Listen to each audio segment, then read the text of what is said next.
Hello there. For anybody who's managed to stumble onto this run, I'm going to assume you're at least passingly familiar with Star Wars: The New Droid Army. I've got a couple other runs up on this channel if you're curious about some of the other stuff historically. But I had a run. I finally got the sub 30 any percent run recorded, and OBS glitched out and didn't record the actual game audio, so I figured, well, what better time to come in and do a sort of walkthrough commentary for the speedrun. So that's what this is. Full disclosure, right, this is replaying a video. I recorded this run originally without commentary in OBS, but as mentioned before, there was some weird audio glitch. I've got the frame counter up. This is all going, this was played in BizHawk with the,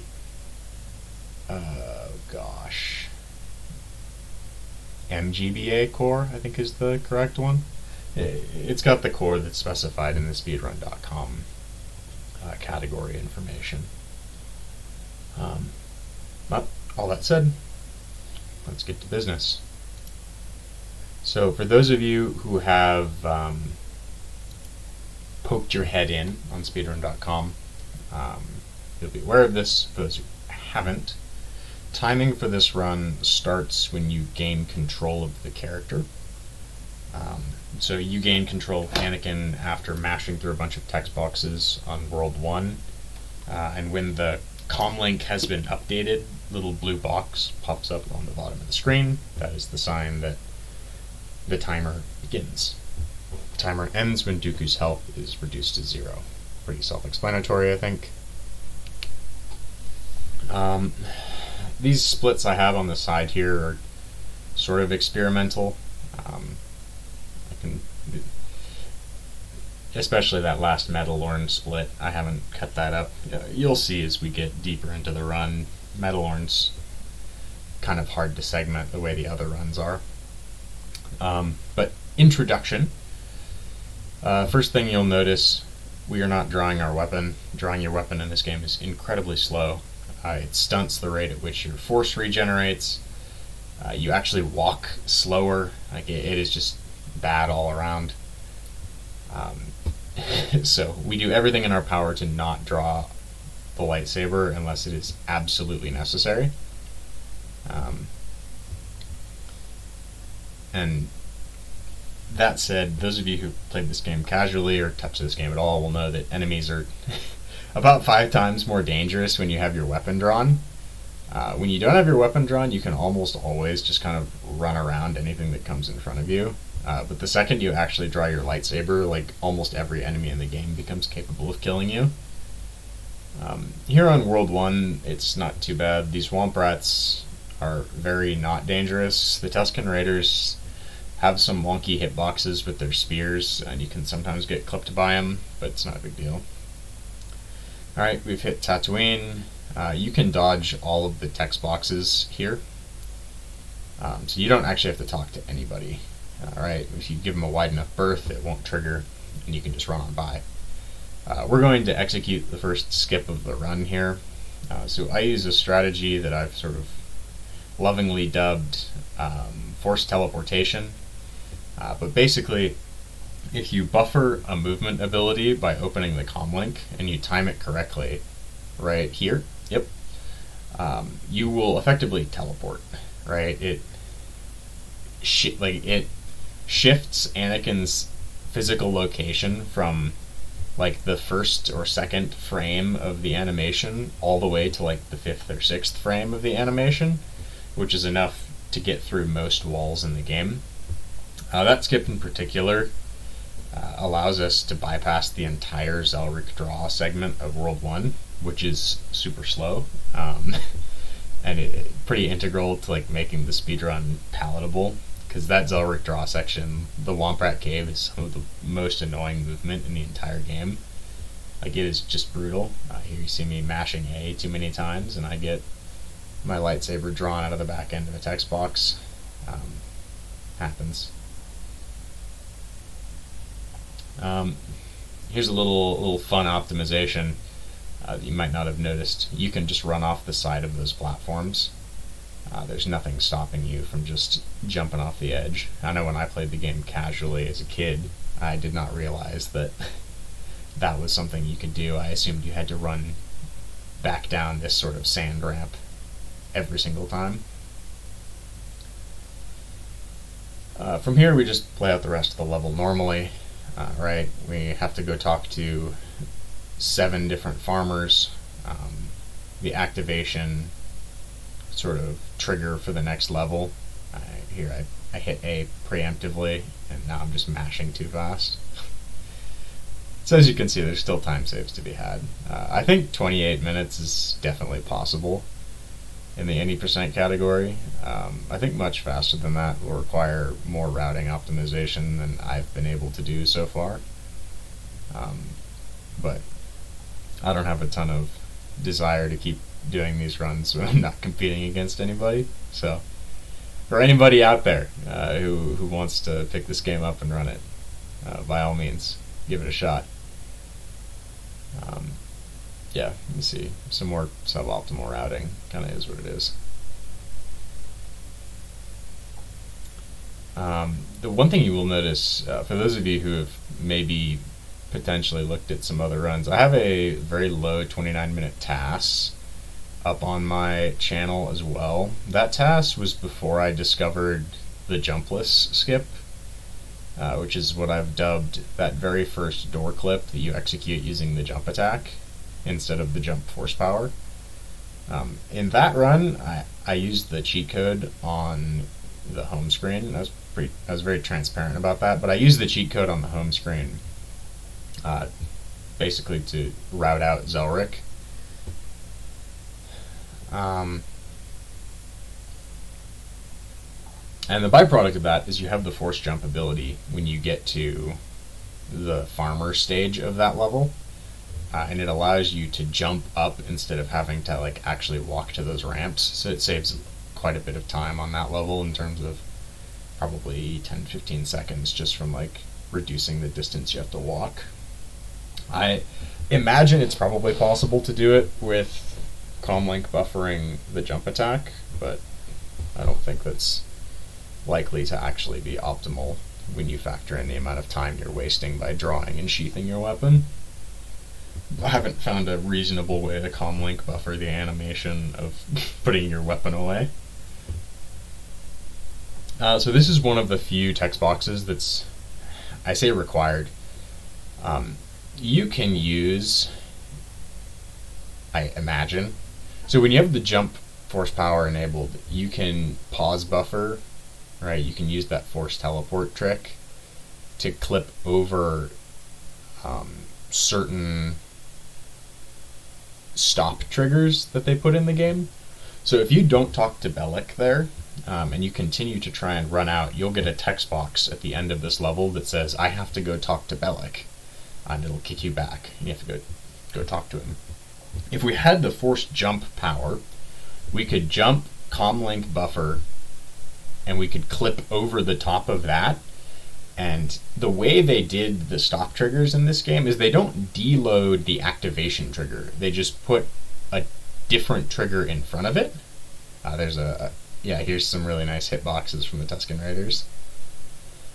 But they just put a different load trigger in front that gives you a text box and turns your character model around. But because we can effectively teleport, right, we can snap Anakin's location from one frame to a different one.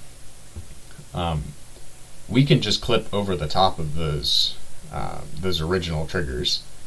And I eventually plan to record an any percent no out of bounds run once I get a clean recording. And that one will showcase that sort of tech, because you need it in multiple locations on the final world, as well as I just don't think it's ever worth it to try it on this level. Even if we could do it with the jump attack, it's almost certainly slower than just picking up the Bellic text box.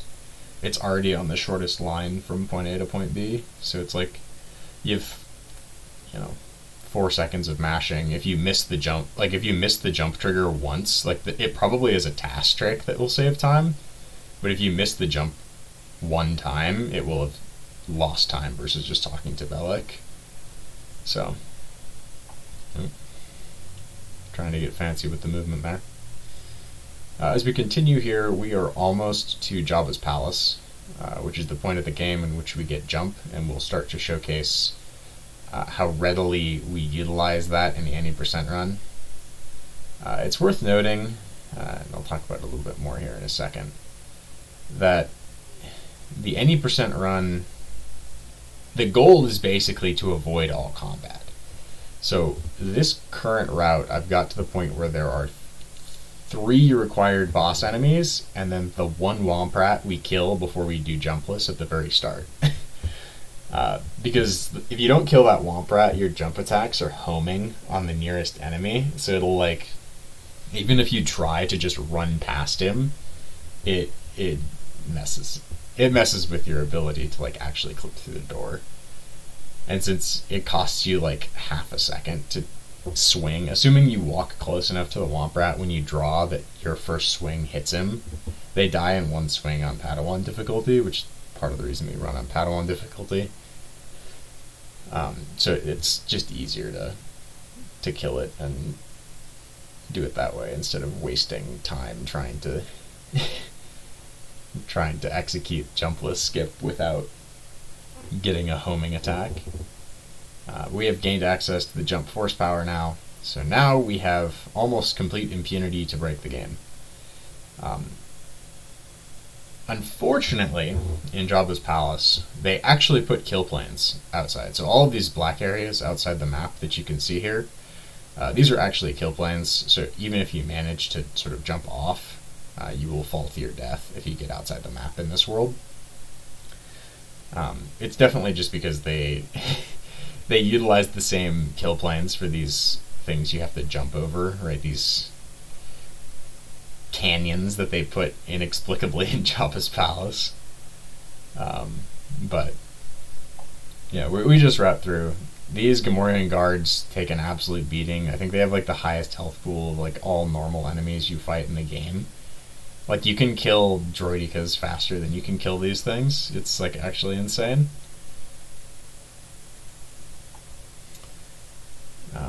We're just going to continue to route through here.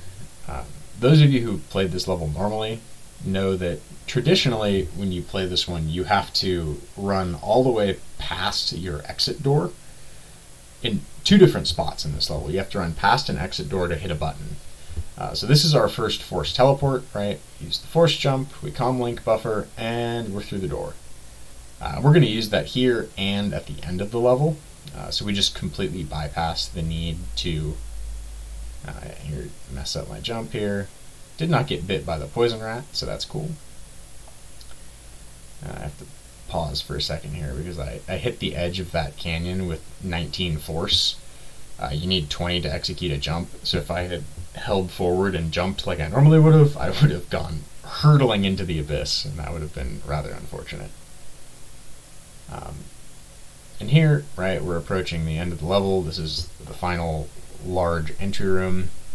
That's our exit door, and we can just comlink buffer through. It's no big deal. As you can see here, right, I actually clipped too far, and I went past the load trigger, so if that happens, you just walk back to the back side of the door. That's what a load trigger is. Sato's a joke. I'm pretty sure every single person who ever played this game normally figured this out. You can just spam down A, and she can't do anything. Like, she gets hit stun locked, just 100 to 0. Alright. Oh, I just completely failed to do my splits. Whoops. Got too busy talking. Farmers, Jumblin' Wastes, Jabbas Palace. Alright, we're just skipping here. Whatever, man. We'll fix it later. It doesn't really matter. Like I said, these splits are kind of preliminary anyway. The overall time's what actually matters. This is what I get for not having prepped commentary. Coruscant's the bullet hell world in this game. Like, there's just with all of these droids everywhere, it literally turns this game into a platforming bullet hell. This is the first Trunnox cutscene.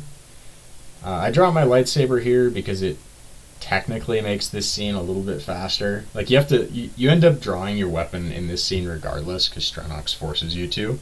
So it doesn't save or lose time, right? You always want to sheath your weapon on the tail end of the cutscene. I have tried...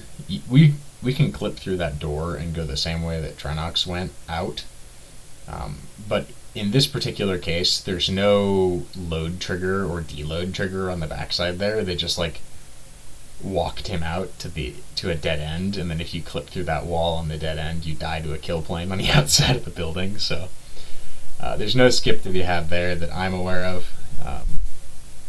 If somebody else wants to test it and figure something out, then by all means. I'm all for anyone else who wants to pick this game up and do speed tech development. It is a pretty fun game. Like, the game is very broken. It's very easy to break. So there's a lot of fun optimization to be had. And my pathing in this run in particular is obviously not perfect, but it gets the job done. Right? I mean, this one, I think, times out at high 29s, so it hit the sub 30 mark.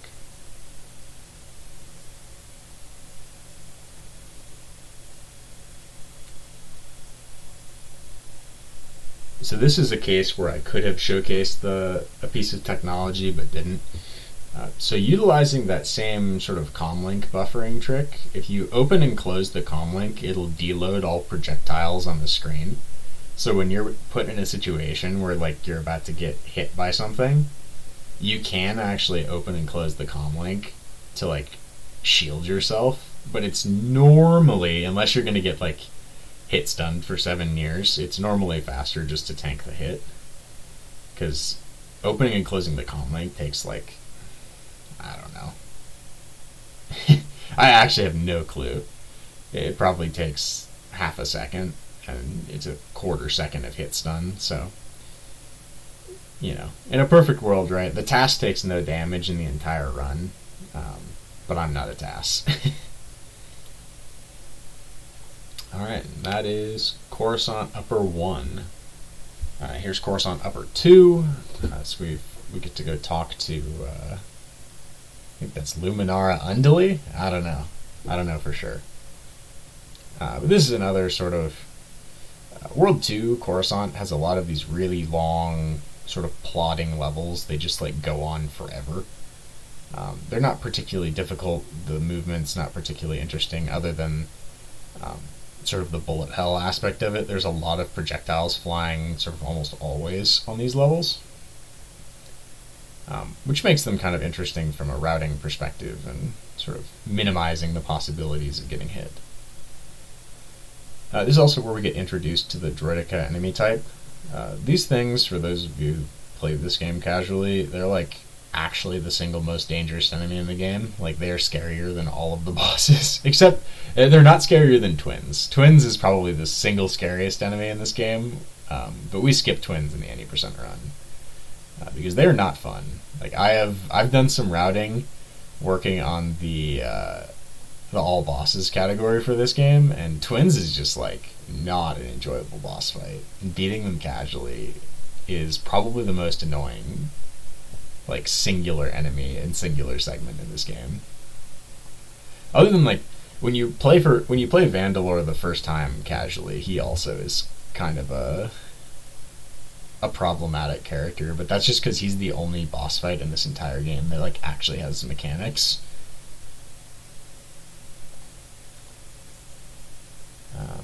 As we sort of continue here, we are almost to Dexter, who's the trigger to go to Underworlds. The Underworld is, like, very much the easiest segment of this of this entire run, pretty much. Alright, we got the Dexter cutscene. get through Bentho's nightclub, and then we will split. Once again, this is Trenox. So you can actually see my health bar here. Trenox just, like, clobbers you. Like, he does a ton of damage. And that's through block, right? Like, I had my sword up and just got annihilated. So here's Coruscant Lower. I realize now that I've put Coruscant Lower 1 and 2, and that's not a thing. Like I said, these splits are very experimental. But Coruscant Lower 1, I think most people who play the game casually figured this out. The level's one giant, big straight line. All you have to do is run to the far bottom edge of the map and then run in a straight line. And there's basically no enemies that can actually hit you. It is far and away the easiest level in the game. Right? If this was a GDQ run, this is the part where I'd kick it over to the commentator and say, hey, you got any donations? Because there's really not much to talk about here. This segment, you probably can optimize it a bit by weaving in sort of force run and force jump, but force sprint is not like tremendously faster than force jump on like a pure movement per stamina usage. I try to do so this level ends with a Vandalore cutscene, like kind of smack in the middle. It's like you want to get towards the center of the screen if you can. You can sort of buffer through cutscenes. So cutscenes that have required movement. Okay, so we'll put a pin in that for a second. We'll have more time to talk to it. So we've hit the Jedi Temple. This is the first level that does not have a kill plane directly outside of the map. So we can use that same sort of pause comlink buffer in order to clip through the walls of the map and get out into the black space outside of it. This is what I have coined as out of bounding in this game. So you can out of bounds skip several levels. This is just the first one, right? We've completely trivialized. And now we're on Jedi Temple 2. We're going to do the exact same thing. Immediately void out the side of the map, run straight down. We avoid all blaster fire, we avoid all enemies, and we take the straightest line possible from point A to point B. The other fun one with this particular void out, so we get to walk to the backside of Trenox's boss arena. And when you void in on the backside of Trenox's boss arena, you skip all of his intro cutscene dialogue, right? So normally when you talk to Trenox, he has like a bunch of text boxes you have to mash through before you can fight him. When you void in the backside behind him, you never hit the load trigger for that dialogue. So you can actually 100 to 0 Trenox without ever getting the text. Which is part of the reason why this skip in particular saves time. It's definitely it's a little bit tricky because voiding back into the map is a lot harder than voiding out of it. So normally when we do a void out, it's because we can hit a load trigger on the outside of the map and we never have to void back in. Because voiding back in is like a lot, like the frame timings to execute getting in versus getting out are a lot tighter. Because you actually have to clip quite a bit further for the game to shunt you back inside the map once you're out of it. But here we are at the backside of Trenox's boss arena, and we're going to begin attempting to clip out. Or to clip in from outside.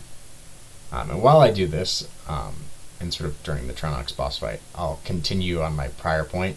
So there's a couple sequences in the game where you have like a forced dialogue segment, right, where you have some NPC that has a bunch of text and there's a huge wall trigger in front of them, and I haven't figured out a way to void out around that. Here I'm just waiting for my force to regenerate. You need enough. I don't actually wait for it to regenerate quite long enough here. I think you probably need 70 force in order to 100 to 0 Trenox. But here, you'll notice, right, we've initiated the Trenox fight without having any of his dialogue play. And then once again, third time's the charm, looping back around on that text point.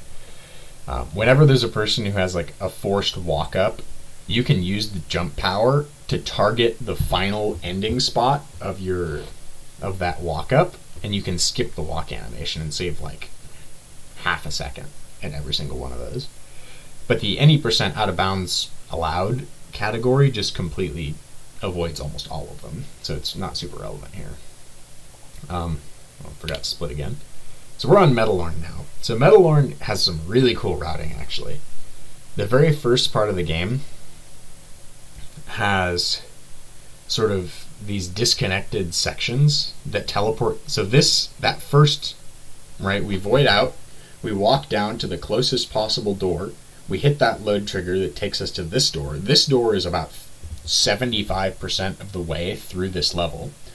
So we've effectively routed out over half of the walking distance required in this run, and we are basically put directly outside the map at the next load trigger, right? So we're going to hit the load trigger from outside, we pop it in the next level, we're going to immediately void out again, and pop out.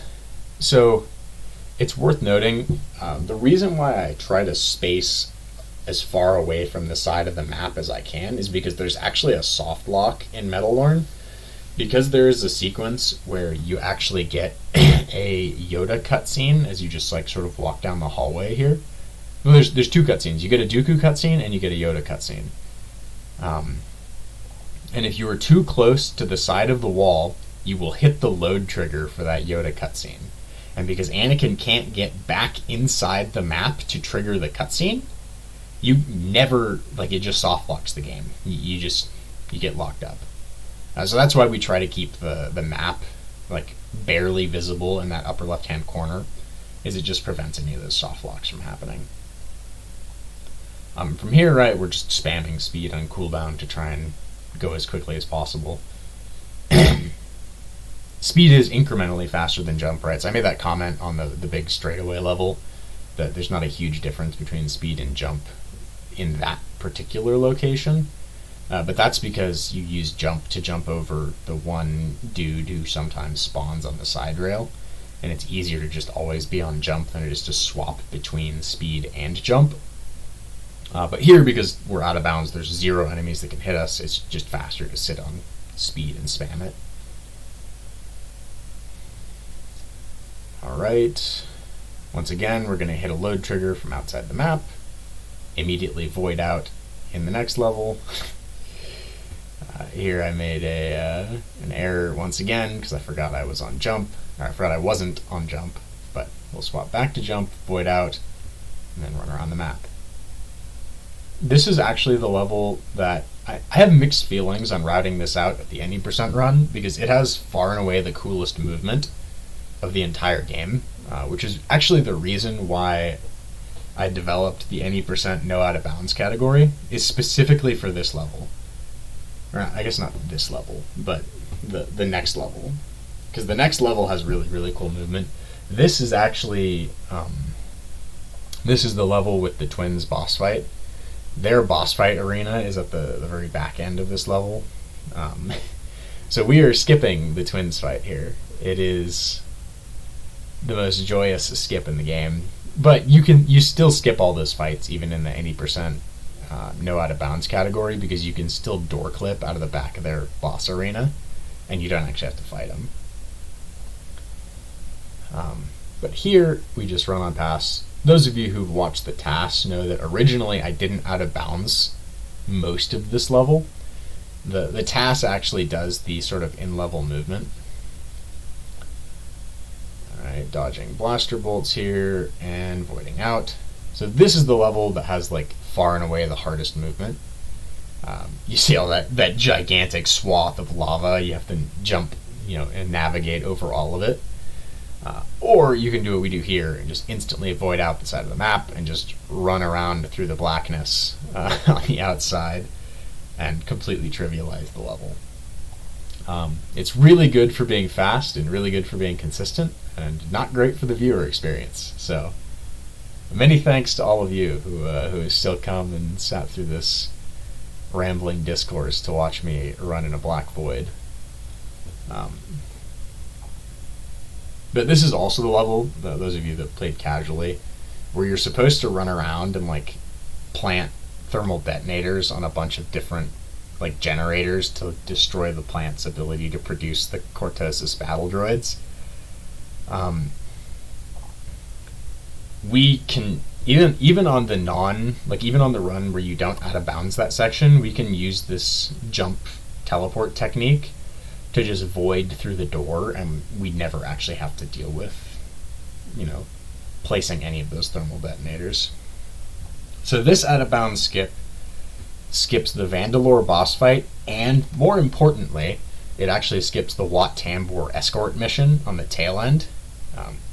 If you get too close to this hallway here on the backside, it has one of those sort of front and back load triggers that I talked about earlier.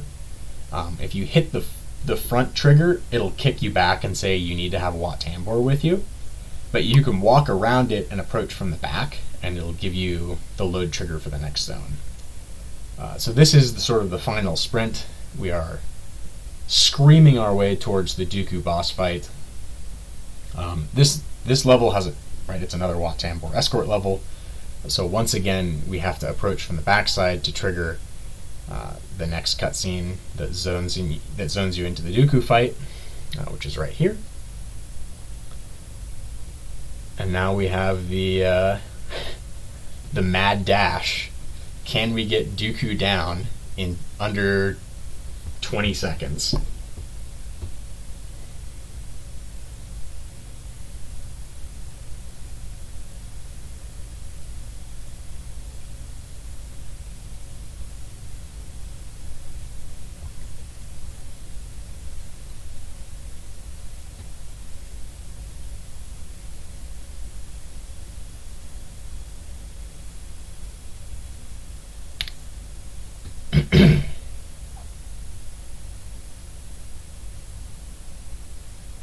Well, yeah, there we go. Looks like my original timing estimate was off by a little bit. This one's a 30:04. Fair enough. Maybe I will record another run. But anyways, that's sort of the basic once-over of this game. I hope this wasn't completely pointless. But those of you who sat through all this, thank you a ton. I encourage you to pick this game up. It is pretty fun to play. The run's really quick. I mean, you can see there's probably 2 minutes of time to save on this run, and it's still a half hour, right, start to finish. The whole run is based off of a password system too. So I probably will eventually change these to be level passwords instead of anything else. So it's like sort of really easy to one-to-one compare those. But yeah, I think that's pretty much all I got. Thanks y'all for watching.